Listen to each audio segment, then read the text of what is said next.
Okay, well, there we go. Do you get a notice on your end, by the way? Yeah, I do. It says this meeting is being recorded by the host or participant, and then it says got it. So I hit that, which I guess is it's okay to go ahead and record it. So It's your acknowledgement that I'm recording you. Yeah. Yeah. I got that the other day when I did a program for a group, and the leader of the program made it, click the got it button, and I hadn't seen that before. So something new going on with Facebook. Okay. So Christina's coming in. Yep. So we'll give her just a second, see if she'll show up. There you are. Oh, you can see me now? I can see you now. Yes. Yes. Yeah. Okay. It must have been that I had to click that button. I was like trying to. Yeah. I'm sorry. I didn't see that the new Zoom was in the other email. I was looking for it in the last 2 or 3 days. Sorry. Okay. That's fine. That's fine. That's our new thing now, is looking for the Zoom link, today's Zoom link. Where is it? Yeah. It's crazy. It's crazy. Okay. So we're going to go ahead and start. It's already starting on the recording, and this is our last lesson. Yay. Yeah.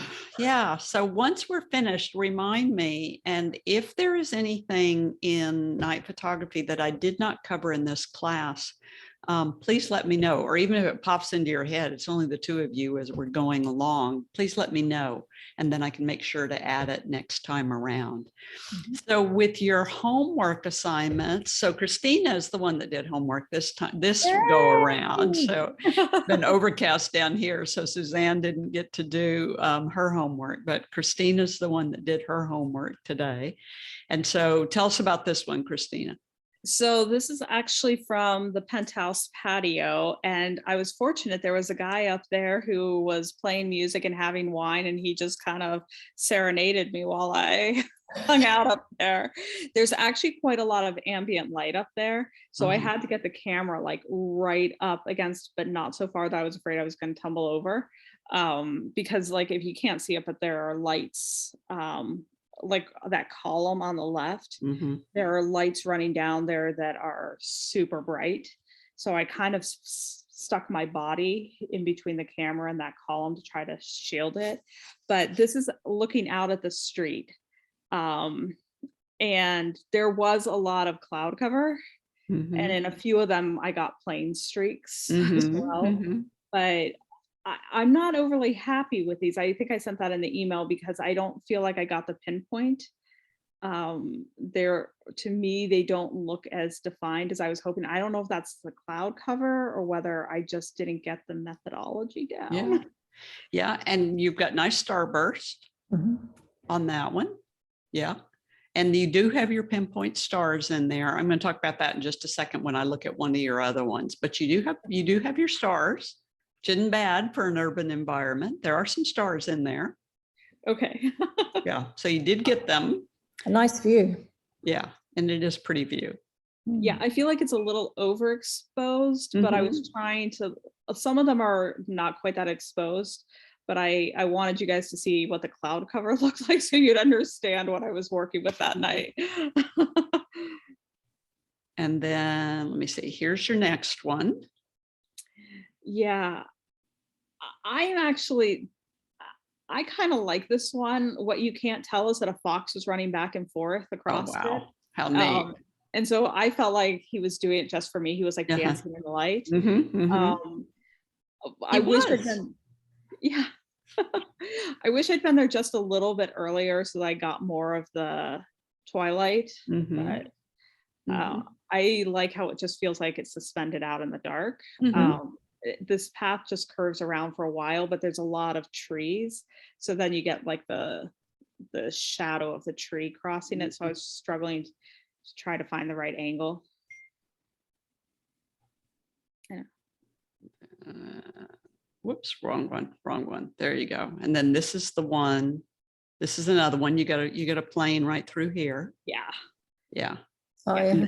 And then here definitely is your tower thing off your building. Yeah. Yeah. Yeah. Now this is a good teaching one because this is 30 seconds at f/22. Now, F22 means that you have your starburst on your lights, which is beautiful. But pinpoint stars at 30 seconds, F22, ISO 1600, your F22 is just stopped down too much. If you had done this wide open, that's the instructions at like 2.8 or 3.5, then you would have seen more stars. Okay. But you wouldn't have the starbursts. So it's trade-off. Okay. So Yeah. okay. And maybe that's where I was missing. Mm-hmm. Honestly, I didn't see a lot of stars with the naked eye, but I would have seen more if I. Yeah, you might have captured more. And Okay. then what millimeters of lens were you using? I was using a 2.6, I think. Right, but the millimeters, 18, 16, 15, 14. No, it's a. Oh That's no! the- Oh, okay. yeah. I'm sorry. It was a 14.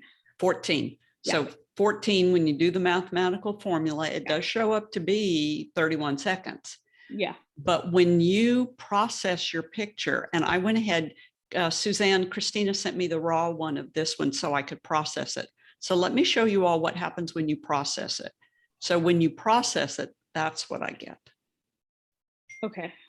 And then I straightened the foreground. I had to straighten it a lot, but I straightened the foreground a lot. And then when you see, you do see now I've got more of a blue color instead of the golden color.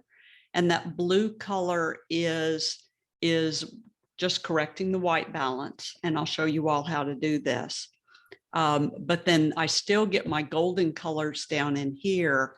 And then when I tried to straighten upright the buildings, boy, I had to crop it a lot, you know, to get the buildings upright. So now you have a vertical shot, but you're absolutely right. If you look up in here, your stars are streaky.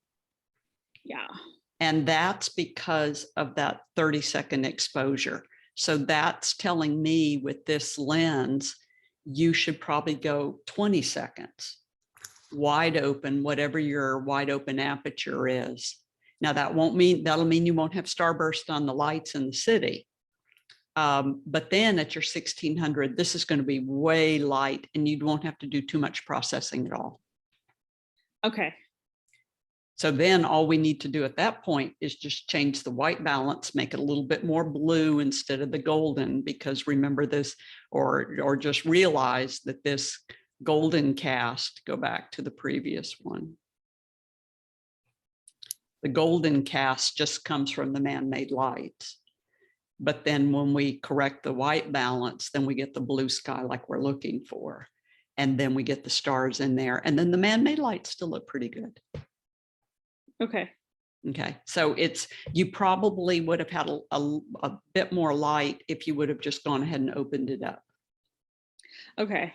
I mean, I'll be honest, I'm glad that I'm trying this on a rooftop because it's so dark. And like you mentioned this, but it's like so dark that you're trying to do it. And I tried to like get all the settings. And then I realized like the time it takes to get up there, I feel like I bumped things. Uh-huh. And then I was like, but Yes. it's so dark that I'm like, I don't know that I got the settings right. Yeah. And so I feel like it's something that's going to take practice. And Yes.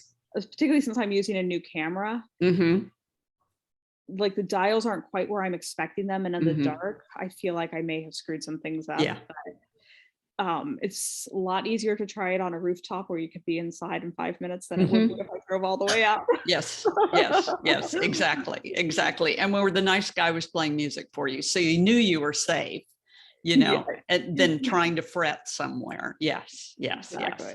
yes, yes. And Pentax does not position their controls in a logical place. And that's just what Pentax does. They have to be different. And so their controls are in different places. You just have to get used to that. Well, and I had a Pentax before, but they're not in the same place as the other Pentax that I've had. And they just moved them just enough that where my hand goes is not intuitive. And so I think I've screwed up a lot of pictures in the last couple of weeks just because I'm like, why and it turns out I was moving the Wi-Fi button, and I was Yeah, like, why would yeah. you put that here? Like, nobody needs that while they're Mhm. actively working. Yes.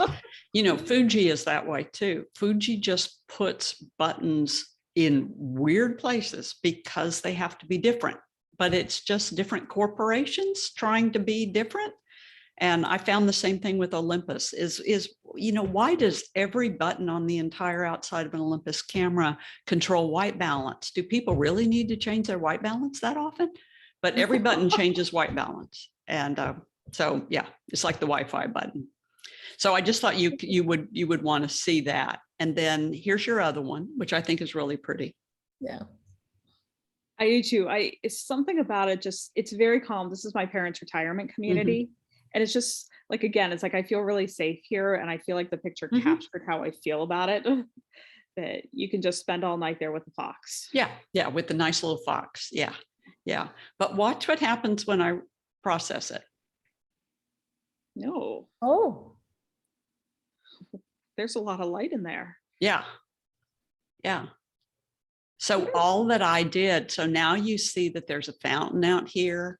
I still have my blue sky, but all that I did on this, from this to this all is the shadow slider.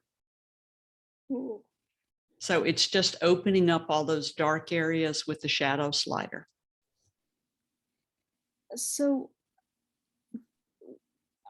kind of right to the right of the building Mm-hmm. is, what is that light spot there? Is that an error on my camera?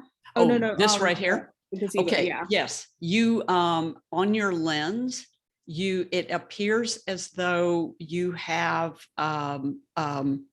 either a water drop or something like that, because there's something on your lens right there. And then go back to the other one that I processed for you. There were about 5 or 6 throughout here that I took out. Do you have a UV filter on the front of that lens? No, these are 2 different lenses though. Two different lenses, but do you have a UV filter on them? No. Good. Okay. Because you don't want that. So this is just, and both of you should be aware of this. This is just a lens flare that comes from the light reflecting on it, on the glass. And this is one where when you're positioning your camera, you might take a look around there to see if you're getting any little glary spots, because that's all that is right there is just a reflection off the glass. Okay. And then do you have the lens hood on? I definitely did while I was taking this one. Okay. You know, I had it on for both of them. Yeah. Okay, good. Because we do want to keep the lens hood on, but then you want to watch to just notice if you're traditionally getting any lens flares in a certain region. And so that's what that is right there. Is that typical to get a lens flare when it's that dark though? Mm-hmm. Okay. Yeah. Yeah. Because those lights are bright. Okay. Yeah. Yeah. Yeah. And you see, it's got a good, nice starburst.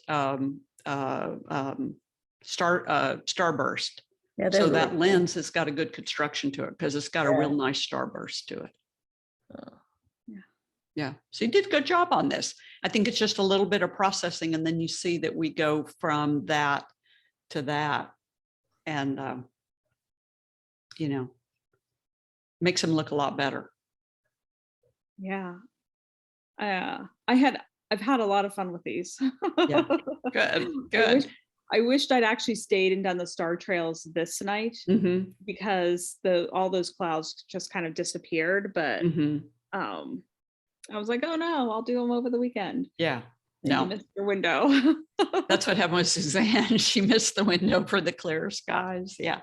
And this might be the place where you end up doing your star trails because it's nice and safe. You feel comfortable here. It's not high above the city. And so this might be the place where you set up a star trail and then go inside, talk to mom and dad for a while and let it run outside. Yeah. And it's quiet there. It's not like anything's going to happen. Yeah. They all eat dinner at 4:30 and they're in bed by 8. Yeah. Yeah. And then, you know, the fox might come pee on your tripod, but that's just That's a badge of honor when the fox pees on your tripod. Just little fox pee, you know. And then this is what Suzanne did outside playing with her Aw. camera. Yeah. Is that your cat? Yeah, I've got 5 cats, but I was telling Kathy that 3 of them, every time I go outside, the 3 of them, they got to come. So I saw some cardinals on our bird feeder, so I took my camera out because I'm like, well, see, I couldn't get any stars. I'll do something, keep practicing. And these 3 followed me out. So I was like, okay, the bird flew off, but the cats are here. I'll take the pictures of the cats. So it's got a beautiful bokeh on it and nice clarity on the cat. Very pretty on the eyes. Yeah. Oops, I'm sorry. Went through too fast. There's your other one. Yeah, that's our boy cat.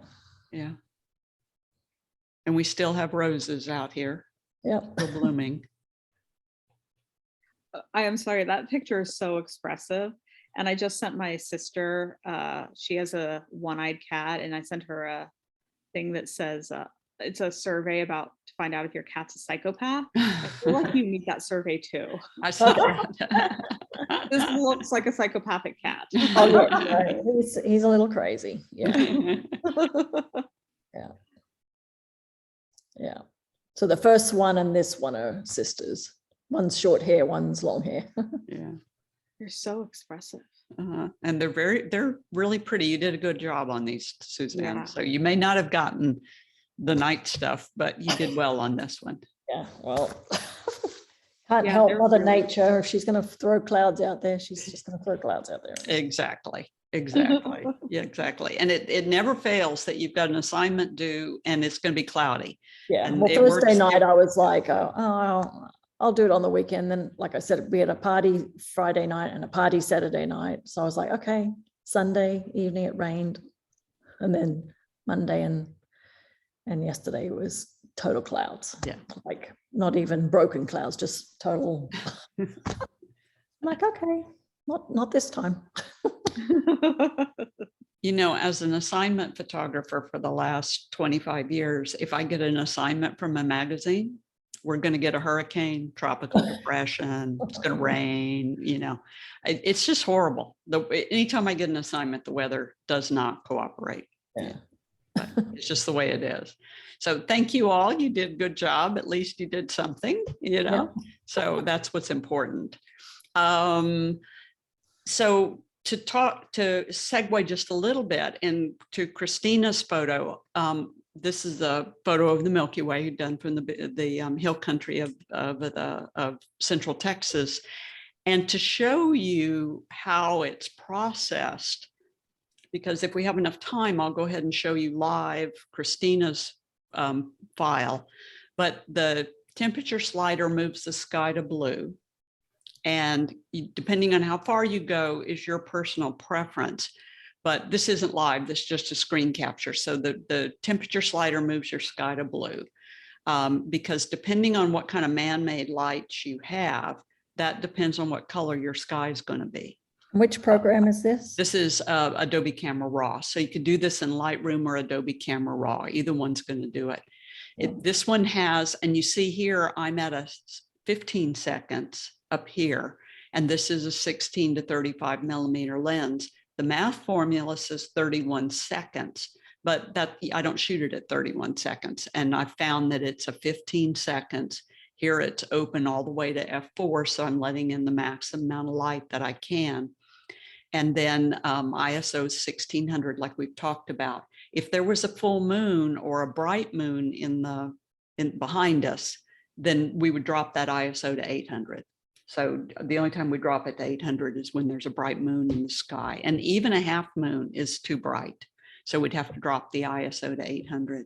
And then you see I've done slide over exposure, not very much, but just a slide over exposure, played a little bit with the shadows, played a little bit with the blacks, just to make sure that this area down here isn't just a puddle of black ink if it were ever printed. The texture, like I've showed you all, if you've taken my basic class on how to do processing, the clarity slider makes the stars a little bit more pronounced. And then if we had moisture in the sky, then because of humidity, The dehaze slider works really, really well to get rid of that moisture in the sky. This is out where it's a little bit drier, so we didn't need it. And then vibrance and saturation. So these do take a little processing, not much. You can see the sliders aren't moved to an exaggerated amount. So all of these night photography shots do take some processing just to bring them back into what we're looking for. So, you know, if you've looked at some of your night stuff and just thought, well, you know, they're not that good. Well, it might be that they just need a little processing like I did on Christina's too. And make sure that they're the raw files because it's much easier to work on them in that case. Question? Yeah, when you sell a photo like this, do you sell the raw file and edit it, or do you sell? I'm just curious because you're professional. How do you give this to somebody if you're selling it? You don't ever sell it. You license it. And so the magazines, newspapers, websites, that type of thing that I work with, we license it so that you license it to one-time rights. If I were going to sell a print, then I would sell a print of it. But then, you know, you always keep your original file. So you're never selling your original file. If you license it, can you license two different versions? So when we were looking at the building the other day, and one was very golden and one was very white, are those two different licenses? Yeah, Okay. yeah. So they're two different ones. Yeah. You can get very artsy with one, and it's like an arty picture, and one's Correct. very realism. Correct. Oh. So that just gives you a little idea of how these are processed. So it's not much processing, but most of these night sky pictures, we really do need to process them just a bit. So painted foregrounds, we've talked about this just a bit, but we can also do these blending images. So you've learned about blending in the star trails. I gave you the instructions for that. But ahead of doing the star trail, actually photographing the star trail, if we want to paint the foreground with a light or colors or whatever we want to do, we can always paint that in one photo and then go ahead and do the star trail and merge them together. And you can see the Big Dipper right behind there. So there's the constellation of the Big Dipper right there. And remember that the bowl of the Big Dipper always points to the North Star. So that's how you can find the North Star. So if we want to, we can take that, what would be a darker image of the foreground, in this case of the water tank and the windmill, and here's the star trail. We can then light up that first image or the last image, whichever one we want, and then we can merge them together. And then that gives us the ability to light that foreground up just a little bit more in our star trails.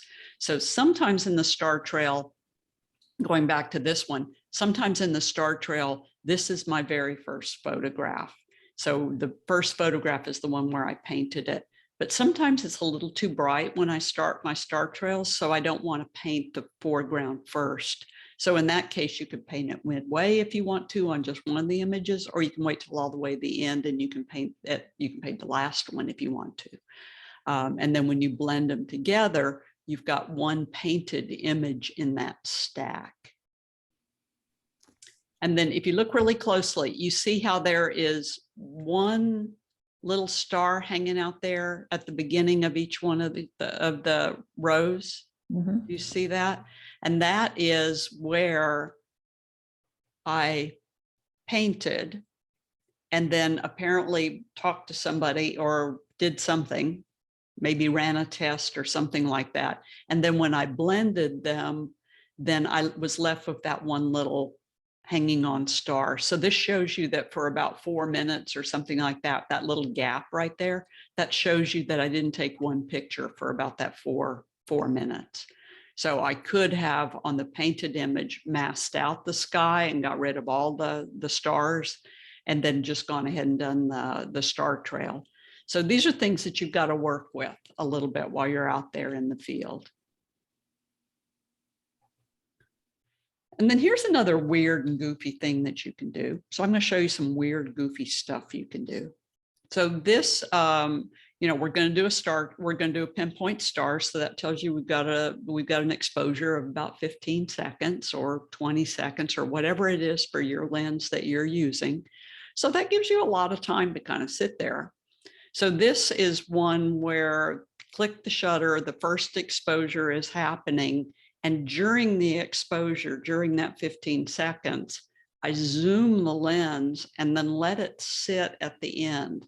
So it's a let it sit at the beginning, not fast zoom because nothing would happen, but nice leisurely zoom, and then let it rest on the zoomed in area or zoomed out area, whichever one it would be. So I would be zoomed out for the first image, and then I would zoom in for the last image.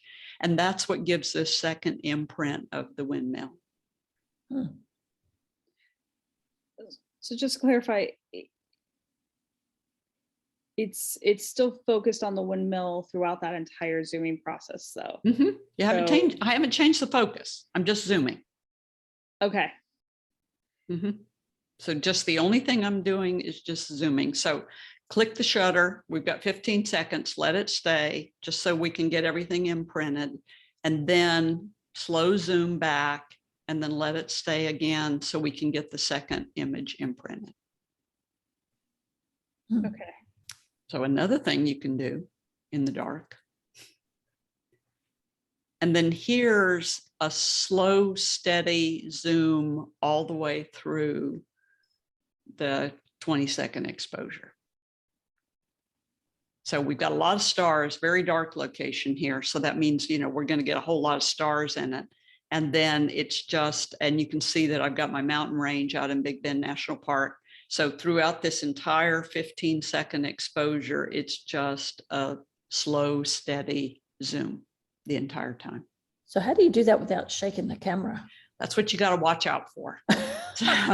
So there's a what's called a lens wrench, and the lens wrench is to take a filter wrench, and it's to take a stuck filter off. And so what a lot of people do, and what I'll do in this instance, it's a kind of a horseshoe shaped little machine, little gadget, and it has some teeth on it. So I'll hook it around the zoom part of the lens, the area where the lens zooms. And then that way I can just take my finger and move the zoom without shaking the camera. And so it's just a slow, steady zoom. Does it matter whether you start far or near for something like this? Nope. You can go either way, whichever way you want to go. And, it kind of looks like that old, who was it? Either Star Trek or, Yeah, Star Trek. Yeah, it was Star Trek. Yeah. So it sort of looks like that old star zoomy thing in there. Yeah. Yeah. He's ready. He wants to see. Yeah. She's... Yeah. And then here's another gadget that just in case.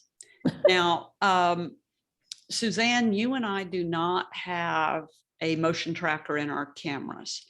Christina, you've got a motion tracker in your camera, and supposedly you can take up to a 5-minute exposure, correct? I'm not sure, but it's a while. Yeah. It's wild. I researched it now, and I forgot what it was. Yeah. But this is called the move, shoot, move. And what you do is you hook it onto your camera, and it moves your camera with the earth. You have to align it to the poles. It moves your camera at the speed of the earth so that you can get a more pronounced star photo in an area where we may not have a dark enough sky to get a really nice pronounced star photo, such as around all these urban environments where you and I live. So this is called Move, Shoot, Move. It's $199, you can see here, and that just gets you started on it, because then you have to, this is the Move, Shoot, Move. This is the gadget you buy right here. You have to have a plate that hooks it onto a tripod, and then you have to buy another ball head to hook it onto the pivot. And then you have to have another plate for that. So by the time you add a couple more gadgets, you know, it's ended up costing you a little bit more money. And then you have to align it with the pole, and it has a little laser. To me, it's not too hard to align because it comes with, you can't see it, but it's on the other side, has a little holder for the laser that comes with it. And you just look right over the top of your camera and point the laser at the North Star and then lock it all down. It's pretty easy to do. And then what you end up getting is now you can do a 4-minute exposure to bring out more of the stars in the sky. And so this is a 4-minute exposure in the hill country. And now you see that we have, you know, a lot of stars that are fairly pronounced in the sky. And so it's kind of nice because in an area where we may not be able to get a whole lot of stars showing up, we can get a pretty good amount of stars showing up in 4-minute exposure. So Christina, you definitely want to try that star tracker that's on your camera. Did you layer the windmill in front of it though? Because if you're tracking for 4 minutes. That's the kicker. Yes. So this is the downside of this. So I took a foreground photo first, and then I did my 4-minute exposure. Well, this ambient light here on the horizon, which is Fredericksburg, that ended up being much brighter in a 4-minute exposure than it did in my initial first photograph. And my first photograph was just stars. So it was just a plain old ordinary 20-second exposure. Well, that means that my 20-second exposure is a whole different color sky than my 4-minute exposure.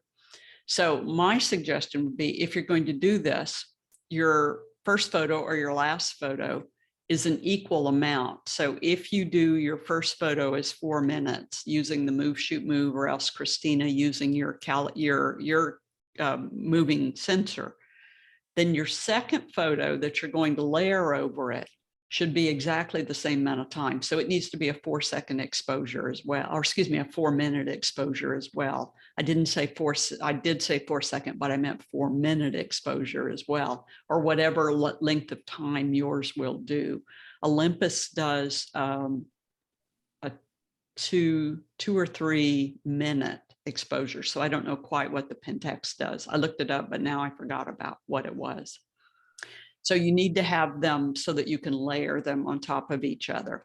Now here's another one that I did. So this is a darker sky, and this is another 4-minute exposure. So we got pinpoint stars all the way around. We got, you know, the tail end of the Milky Way right there, but it was a darn windy night. And so all of my trees are blowing like crazy. And then when I did the exposure to layer over it, so here's my exposure to layer over it, the problem is, go back, is that because these trees have been moving all over the place, I've got all kinds of stuff that's overlapping.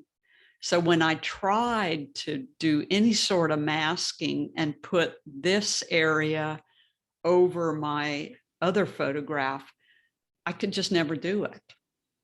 So these type of exposures are good if you've got a solid mountain range in front of you, or you've got something like Enchanted Rock. Christina, you were here in Texas for a while, right? Yeah. Yeah, so we've got something like Enchanted Rock. So we've got something that didn't wave around in the bush, in the wind. But no matter how many times I have gone back to these two images to try to lay them on top of each other, I cannot get it, because this one tree right here is just blowing around like crazy. And then this whole set of trees over here is just blowing around like crazy. So it just ends up being really, really hard. And I'll probably go back and continue to work on it because I don't want it to defeat me, but it's just one of those things. So if you're going to use this long exposure, either the move, shoot, move, or the feature that your camera's got, then understand the foreground in front of it needs to be really still. So not a windy night. No windy nights. Yeah. Yeah, no windy night. And it's got to be pretty solid, whatever it is. Because even on that windmill, I kept trying to get in between all the wires and, you know, the different poles and things on the windmill. And finally I just gave up. It was just crazy to try to mask all that stuff out. So it's possible, but I would suggest, you know, seashore or something like that, where there's not a lot of stuff moving around. Questions on that one? No? I still like it. I understand why you're frustrated about it. I think it's beautiful. I know it, you know, it's hard to be defeated by something like that. And you pull everything off and you get all the pieces together and then you go, darn, you know, if the wind wouldn't have been blowing, it would have been okay. And then this is another thing right here called Star Tracker. And it's a little software program that you can buy. It's not very expensive. And watch what it does. So it makes a little movie. So we do the star trail pieces and we have all these pieces and now we can turn it into a little movie. So instead of just presenting it as, you know, a simple star trail, then whoa, go back. Instead of just presenting it as a simple star trail, then we can present it as a little bitty time lapse. So kind of a little fun thing that we can do with these extra pieces of photography that we've got. Here's another one, and this one turned out to be slightly out of focus. And so, whoops, sorry, I keep forgetting to punch this. There we go. And then the moon comes up. And then we get the star trail out of it. And then right there, that little black thing right there is a little piece of sensor dust. So check your sensor, make sure your sensor's clean before you do this type thing. But this was just a star trail that it was just slightly out of focus. So it didn't come out real pretty, but it ended up making a nice little movie out of it. So called Star Tracker. And here's another one. Watch how many lights come on this to ruin my photograph. Watch this.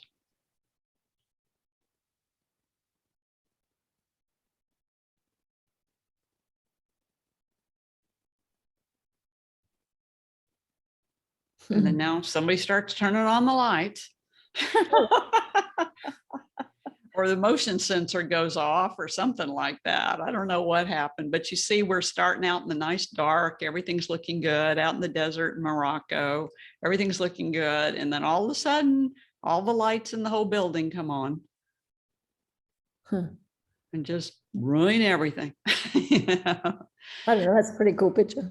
Yeah, it's kind of fun, isn't it? Yeah. And then here's another one with the tracker. And you all saw this one earlier, but it's just another example of how you can use these pieces. Whoops, did I get that all the way? Yeah. Yeah, there it goes.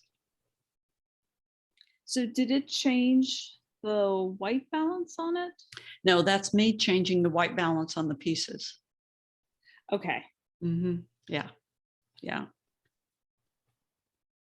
And then this is another one. This is in Costa Rica. So the star trail is on the horizon. And this has a little different effect. Whoops, go back.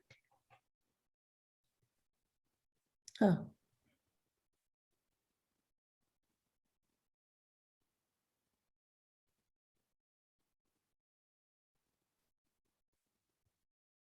See, it's kind of fun, isn't it? So this photo to begin with, why it looks a little different is these were 30-second exposures and not 4-minute exposures. So they just gave me little pinpoint stars. And then when you star trail it, there you go. So just little something different. So it's called Star Trail Tracker. And then this is time lapse. And you can do time lapse in Photoshop and you can do time lapse in Lightroom. So this is a whole bunch of exposures as the night was going on. The camera was just taking one after the other out in the desert. And so this is just a time lapse. So instead of it being a star trail, it's just a time lapse of the Milky Way moving through the sky at night. So this was just a camera that was off in the desert, just taking various various pictures over and over and over again. And then this is a video. Another thing you can do with night photography, because both your cameras have video on them, cameras on the tripod. And this is an eclipse of the moon. And as we're moving from the solid red moon to the light shining on the moon just a little bit more. Red's still prominent up on top. So you can do videos of this type of stuff. This one's pretty subtle. I wish I would have started it a little sooner and able to capture a little bit more of it, but it's kind of subtle. And then here's light orbs. So light orbs are where you're swinging flashlights or other things, other lighted objects. So these light orbs, this is a small flashlight on a dog leash. Mhm. And I used a dog leash because it had a handle on it. And it had that little kind of swivel on the end of it, so that when I swung the flashlight, it could kind of not get all tangled up in the cord. So I use a small little dog leash for this one. And what you have to do is you have to stand up and hook your elbow into your waist. So think about an exercise class where you hook your elbow into your waist, and then with your arm 90 degrees out from your waist, you have to start swinging your flashlight. And then you have to walk around the outside, pivot around the outside, leaving the flashlight pivoting over the exact same spot the whole time. So does that make sense? So standing like this, Mhm. and then you swing, and then you have to start walking so that you're pivoting around where you're swinging the flashlight. If you pivot around your body, you get a ball of yarn that's exploded. So that's why you have to pivot around the point in the flashlight. So I usually put something on the ground, and it takes me a couple of times to get my bearings and to get the swing going right, because otherwise you just whack yourself in the head with the flashlight. So just use a little one, because it does hurt. But if you can get yourself pivoting around that flashlight really well, then that's where you can get something that looks like a really neat light orb. And so this is 3 light orbs. And then painting the trail with a blue flashlight, and then walking and bending over and painting my shoes with a blue flashlight. So this is about 8 or 9 photos, and then blend them all together just like you do a star trail. That's fun. So if Suzanne, you can have all those family members come to the house, right? Yeah. So you can do this. Yeah. So you just got to have some people to kind of help you out, or else your camera's got to be on a timer to do it. But it's kind of fun, kind of interesting to play with. And then this is just totally wild and crazy, but this is a lot of fun. Have you all ever done flaming steel wool? I No? know what it is, but I've never done it. Okay, so steel wool is highly flammable. I didn't know that. I just thought you scrub pots with it, but it's highly flammable. And so you get a wire whisk, like you whisk eggs with, and you put that wire whisk on a metal chain. And then you get somebody to be in a boat in the middle of the water, or on a dock in the middle of the water, and you light the steel wool on fire, and then you flail it in the air while people photograph it. So obviously you got a barbecue mitt on your hands, and you got to watch out for it and that type of stuff. And we definitely do this over water, but it is pretty neat. So, you get somebody on a dock or something like that, and look right over here on this edge where my cursor is, you'll see that these pieces of metal bounce off the water. Hmm. So sometimes you get some rather interesting effects. So it's always fun when this is done. It doesn't look anything like this when you're doing it. It just looks like pieces of metal are flying around.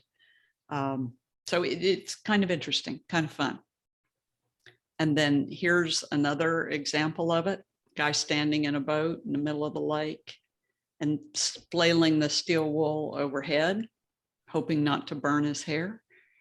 I know, that's what I was thinking. Yeah, I know. And you got to have somebody in the boat, keeping the boat steady while somebody's standing up and swinging. I mean, this is just not for the faint of heart, but it is really, really neat. And it's just a pretty cool effect.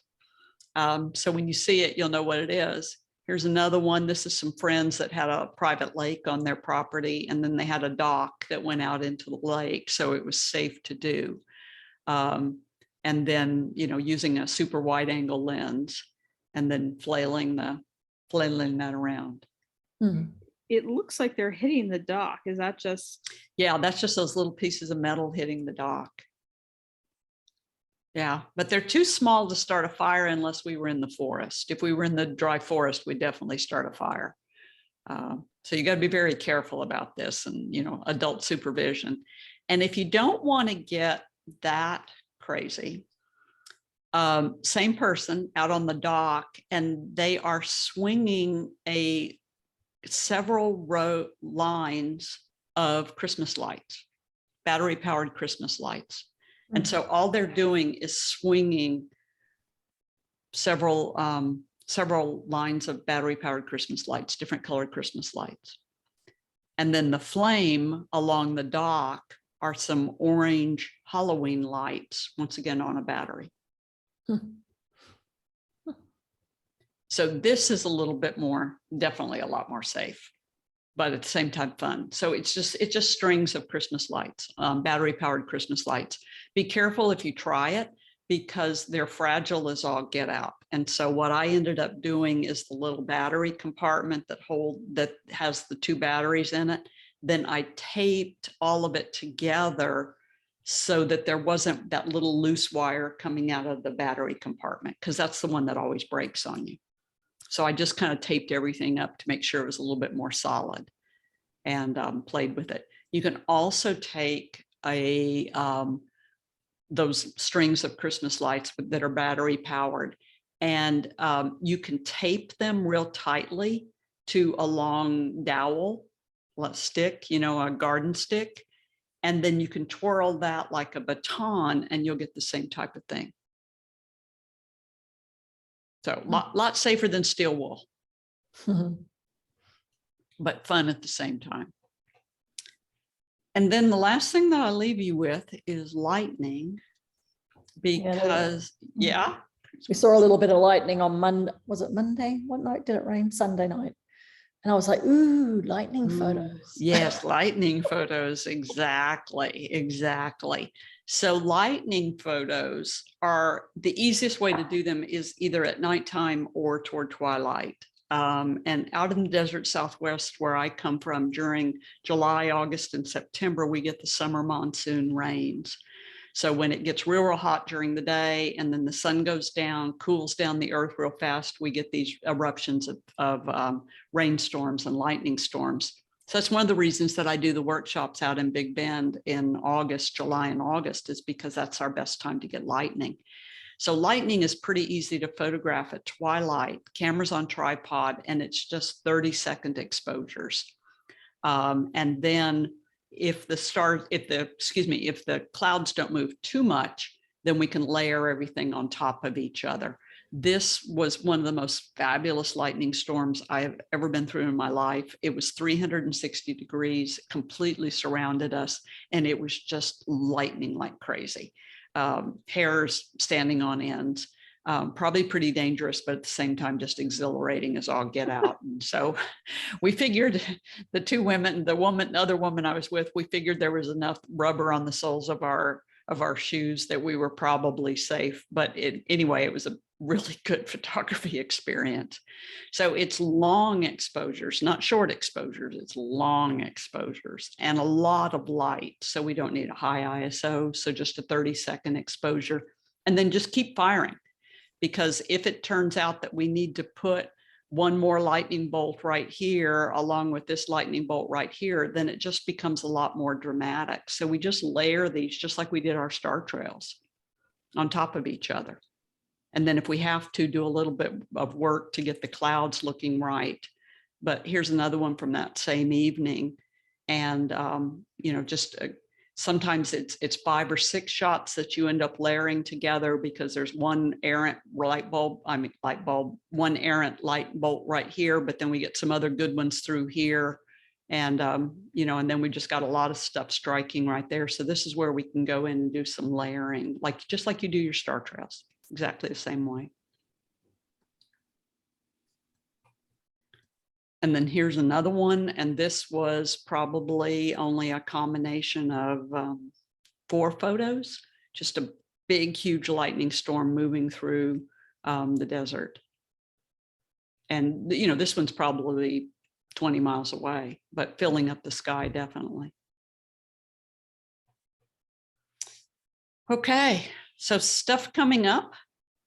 More master's classes. So if you want to tackle textures, flowers, and macro photography, I'll offer those in January, February, and March. Can't believe we're going to be 2022 anytime soon. Weekend workshops are coming up. They're on my website. So for bird photography, the Big Bend, and then going all the way to fall colors in the Texas Hill Country. And then international trips. Almost got you on this one, Suzanne, but we'll still keep our fingers crossed we can get you on one. Yeah, but Alaska Whales still has one opening, and then going all the way through to Danube Delta. Let's hope COVID doesn't rear its head and lets us travel in the coming year. So because there's good stuff coming up, including Norway with the Northern Lights in September. So if you're interested in any of those, let me know. Can I ask a question? Just because this is probably not going to be a great year for me. Yeah. But do these, how do you decide how to repeat them? Because I would love to do like the Northern Lights or something more Arctic related. Yeah. But if this year doesn't happen, are these going to repeat on summer? Yes. And especially things like the Northern Lights, the real popular trips we repeat. And sometimes all it takes is an email from somebody saying, if you put that on, I'd be really interested in it. Because sometimes it just takes a couple of people asking for it before we put it on. Okay. And that Northern Lights is just such an easy trip. It's just, it's just, it's really nice to go out on your balcony and photograph Northern Lights. This is just like a super easy trip. It's easy accommodations and that type of stuff, meaning, the hotels are easy and that stuff. Yeah. Cool. So I don't have to feel bad if this is not my year. Yes. You do not. You do not, because everybody's got that, and just happens sometimes. Yeah. Cool. Okay. So can I show you how I process that picture? Please. Yeah. Okay. I'm going to stop sharing my screen, and then I need to come back in. So you all hang tight for just a second.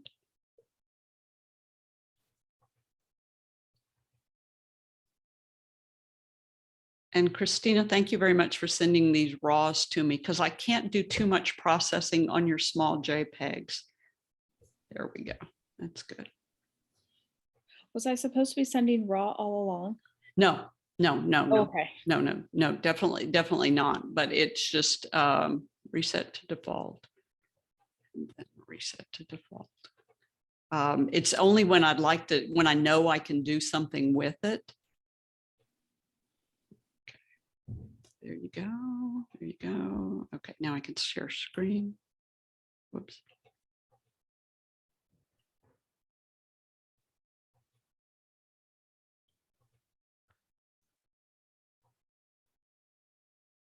Okay, so you all have got my screen in front of you. Okay. And I will make it just a bit smaller. And if you need to move you all around, then we can. I think I'm going to move you all down here so I can do that. There we go. Okay. Okay, so here's your first one that you sent in, and you see how we got this building right here that's a bit on the wonky side.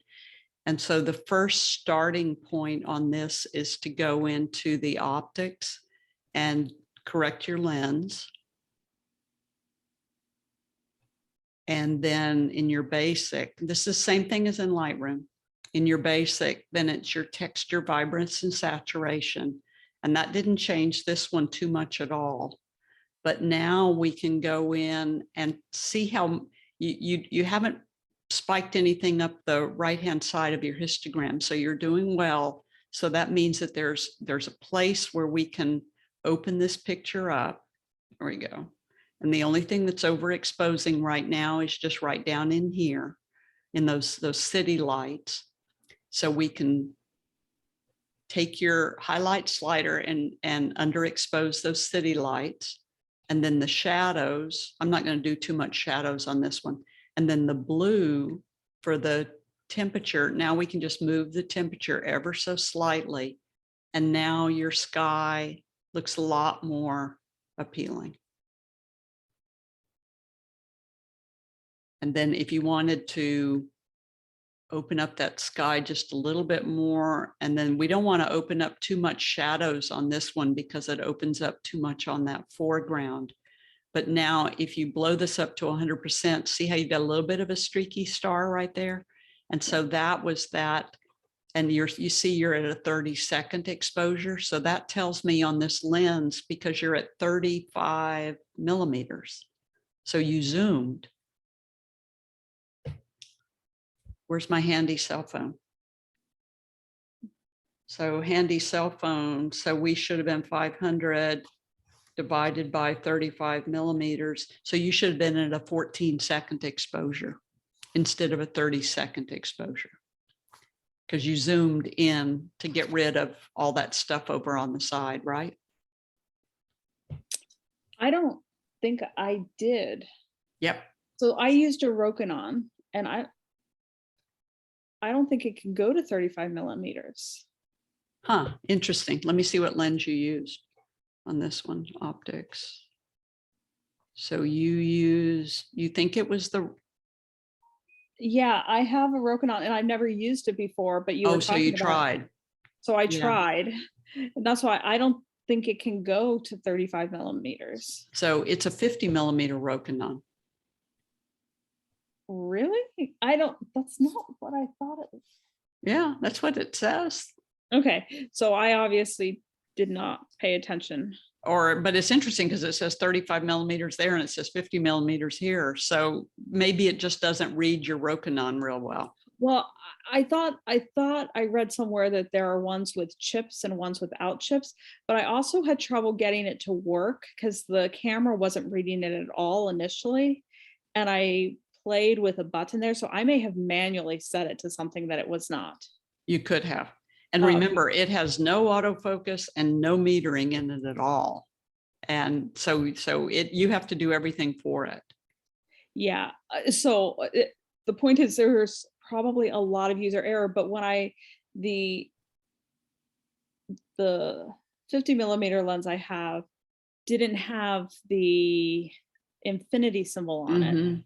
And I wasn't sure what to do without that. So I was like, well, give this one a try, get it out of the box. That's right. You own it, do something with it. And you see how it has a lens flare right here. Yeah. So go in with the healing brush and he'll, clean up that lens flare. There's another lens flare right there. So go in and clean up those lens flares. And so it doesn't take very much. And then go ahead. I was just going to say, when you move the highlights bar to darken the city there, it just knows that it just picks where it's light and changes the highlights. It only works on highlights. The highlight slider only works on highlights, and the shadows only works on shadows. Yeah, and see in the highlights down here, the red is telling me that that's an overexposure. And we probably could move that all the way down, but it kind of gets a little odd once we move it all the way down. So it probably needs to be to about right there.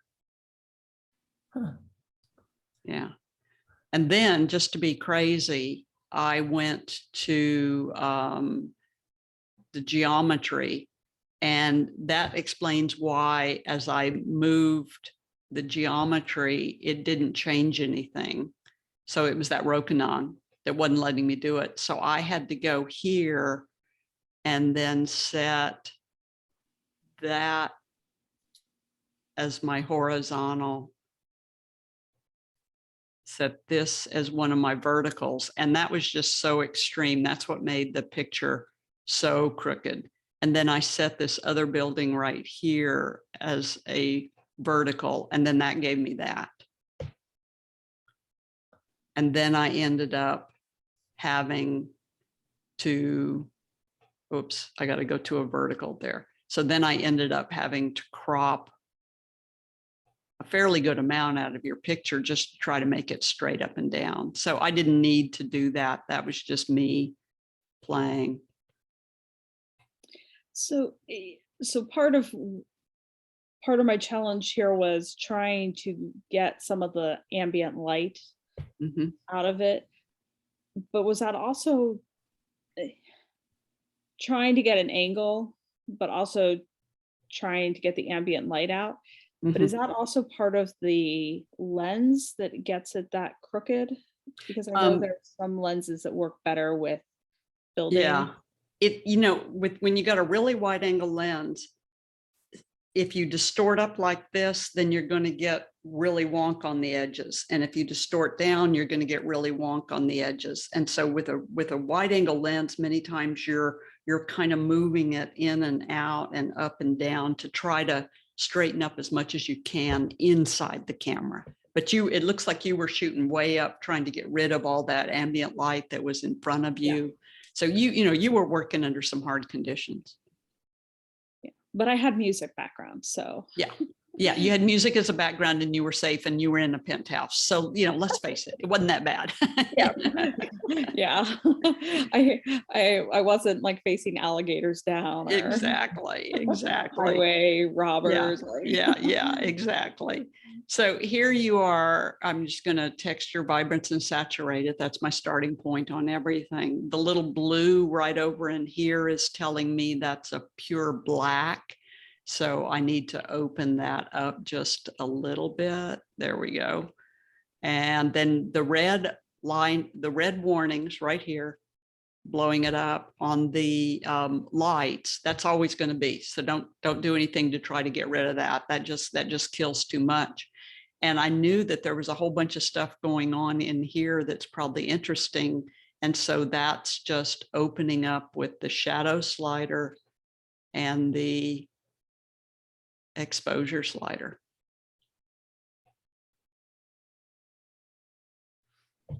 And then just, total craziness.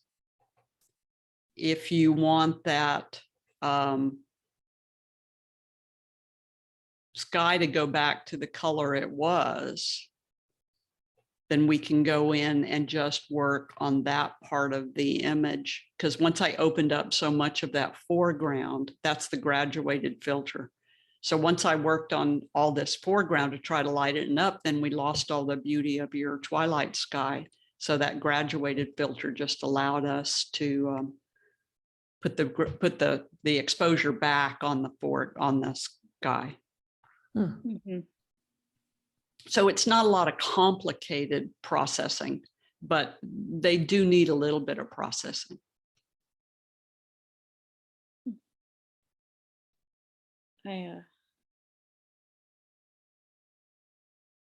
What about the lights? What would you do about the lights in the background that are in the trees?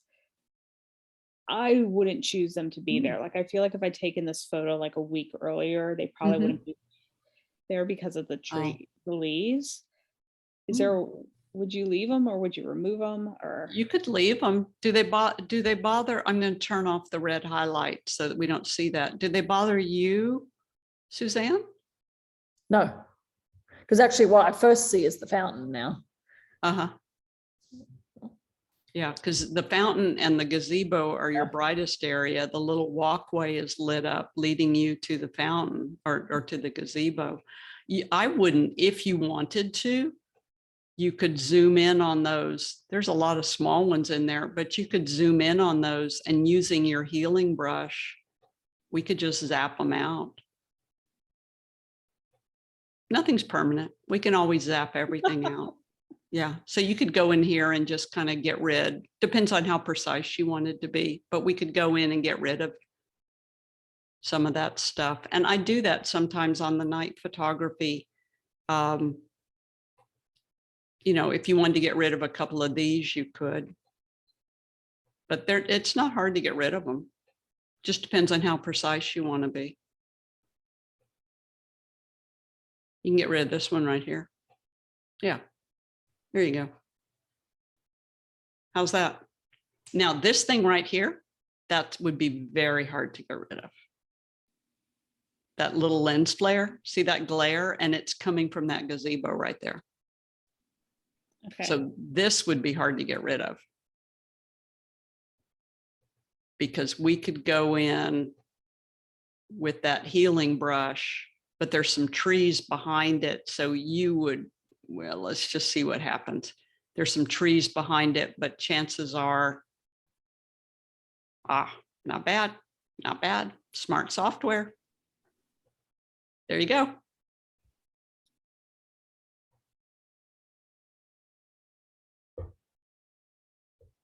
So I rejected a couple of pictures as the really tall grass on the right, kind of next to that little house.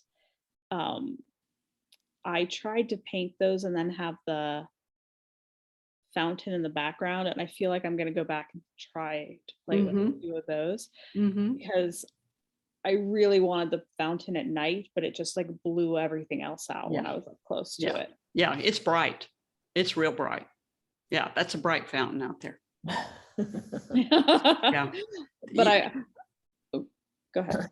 No, you know, these people who do these outside lighting displays, they look beautiful to the human eye, but I don't think sometimes they really comprehend how much light we're talking about because they're pretty bright. Well, I'm not going to complain because this is in a retirement community. Yeah. If it makes the people happy who walk by. Exactly. Keeps them safe. Yeah. Keeps them safe. The fox was happy, but but from a photography standpoint, I was like, it was blowing everything else out. And I really wanted to like see if I could get something else in the picture. And the only thing I could think of that I could try to paint was the grass. And it just, I didn't have a lot of luck, but maybe there's still something there if I could play with it. But it has enough natural light in it that if you came in here and tried to paint this scene, it's almost too much if you painted the scene. I mean, you could paint the little house red or something like that, but this is probably not the best place to go painting. Like that truck that Suzanne did a couple of weeks ago, that's a good place to go painting. Okay. Any questions on the processing? No, again, that's another class, right? Because I'm watching you zip around and I'm like, oh my gosh. Did you take my introduction to Lightroom Photoshop? No, okay, so you need to take that. Christina, gotta buy the software first. Yeah, that's true. I never have either, and I think I would benefit from it. Yes, yeah, you need to come because, and let me explain what the sliders are and how you use it, and then there's 3 classes in that whole series. They're not all together, so you just take them as you need them. But there's a introduction, there's a processing to show you some processing tips, and then there's a layers class to teach you how to use layers, and then there's an alternative processing class. Do we need that before the textures if we wanted to take the textures? In textures, you're going to learn a lot of that. So textures is a good introduction to layers. So we could theoretically take textures and learn as we go. Exactly. You could do that.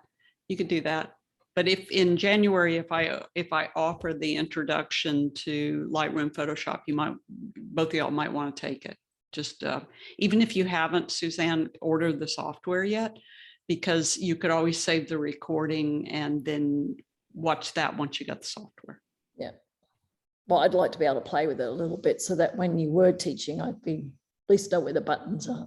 It's better if you're just a blank slate. Oh, okay. Yeah. And then you can, once you get the recording, then you can open it up and you can start playing with it. So I'd rather you just be a blank slate. Okay. So you don't want me to play too much then? That's right. Don't play too much. Exactly. Exactly. Yeah. Yeah. Don't get too many bad habits, you know. Well, if it makes you feel better, I've had it for years and my hard drive crashed and I reloaded it and it's a completely different version. Like it looks, and so I'm like, I don't know what I'm doing. Yeah, exactly. And I was never good, but now Yeah. I'm like, I don't know what's going on. Yeah. Every October they come out with the big update, and sometimes it looks totally different. So 2021 was way different, and 2022, it's different. So each year they do a major update. Well, And now- 2021, they had COVID, so they had lots of time to They play had with. lots of time to play around. Yeah. And what they're doing is that they're making Lightroom and Adobe Camera Raw look almost exactly the same, which is great because I was always saying they're exactly the same, but now they look exactly the same.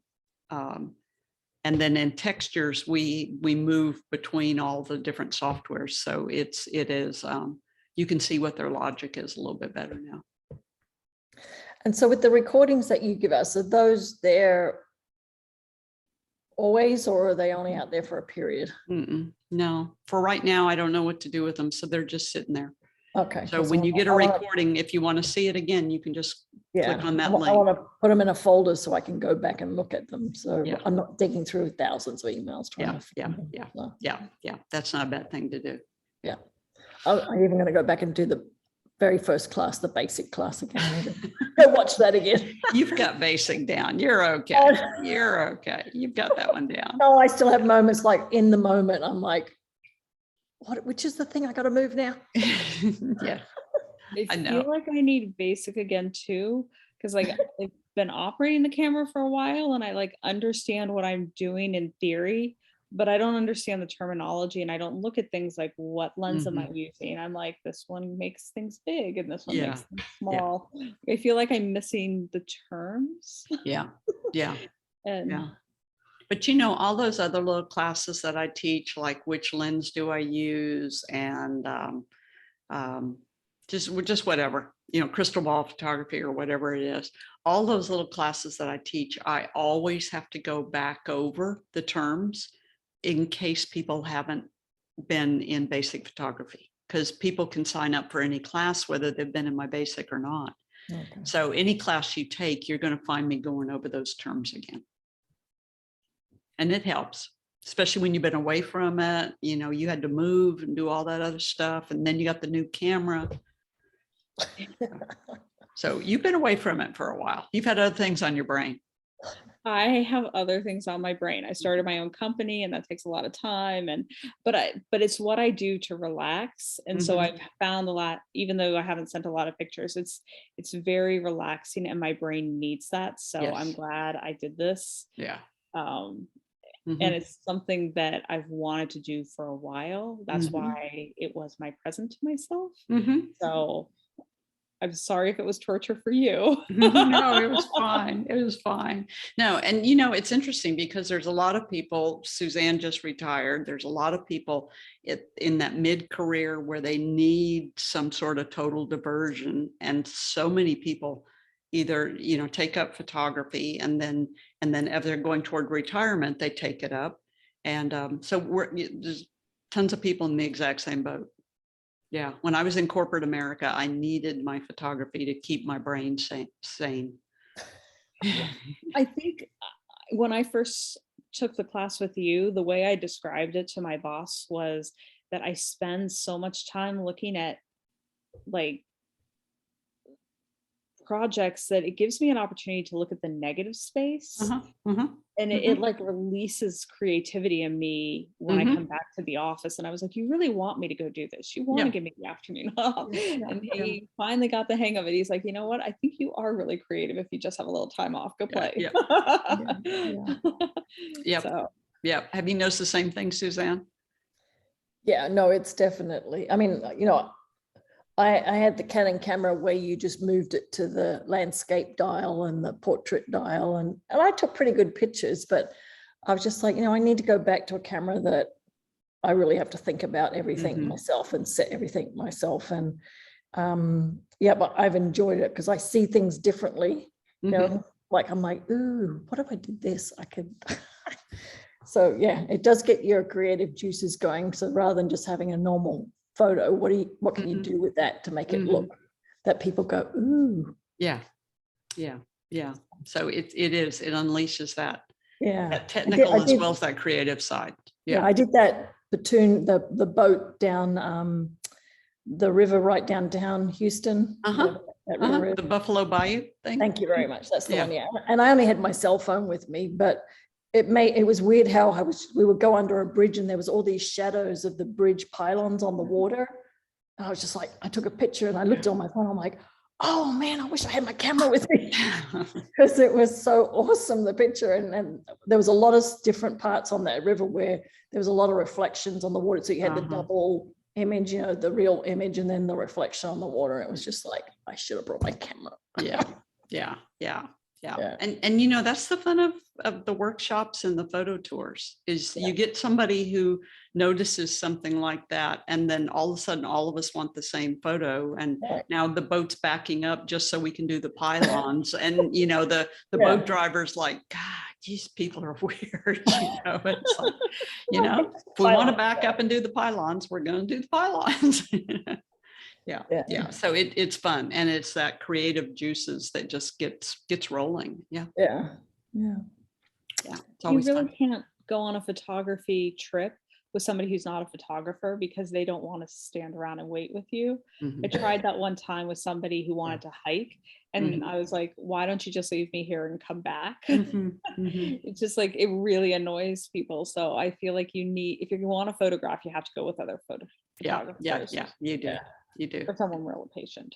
or very patient. In my husband's Enjoying Big Bend National Park book, he has an essay in there that we call butterfly hiking, because when we first met, his idea of hiking was to go to the end as soon as possible and come back. And I'm like zigzagging across the trail and I'm squatting down. And then when we're having lunch, I said, well, did you see those mountain lion tracks back there? And did you see this? And did you see that? And after a while, he started noticing that, Gad, Kathy saw a heck of a lot more stuff than I did. And so eventually he learned how to butterfly hike as well. And it takes twice as long, but you see a heck of a lot more stuff. Yeah, it's amazing. Yeah, because you just start looking for stuff. Definitely is a different side. Definitely is. Okay, ladies, it's just been so much fun spending the last 4 weeks with you. Thank you very much. Thank you. And I have loved your photos, and I've loved the conversations with you and getting to know you all a bit better. And I hope someday we really see each other for true and face to face. Someday. Okay, so you all have a good holiday, and hopefully I'll see you back in January in another class. Okay. Yeah, absolutely. Oh, was there anything in night photography that I missed that I did not cover?